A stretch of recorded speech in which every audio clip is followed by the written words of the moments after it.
ಹರೇ ಶ್ರೀಕೃಷ್ಣ.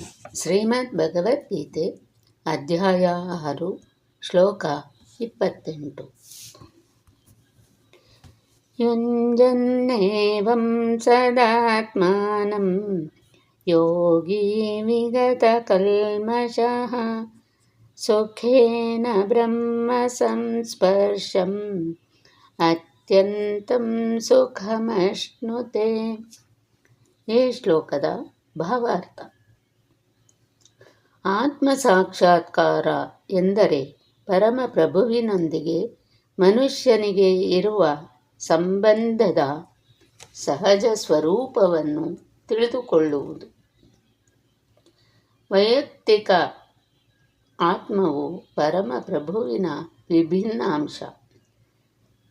ಅದರ ಸ್ಥಾನವೆಂದರೆ ಭಗವಂತನಿಗೆ ಅಲೌಕಿಕ ಸೇವೆಯನ್ನು ಮಾಡುವುದು. ಪರಮಪ್ರಭುವಿನೊಂದಿಗೆ ಈ ದಿವ್ಯ ಸಂಪರ್ಕಕ್ಕೆ ಬ್ರಹ್ಮ ಸಂಸ್ಪರ್ಶ ಎಂದು ಹೆಸರು.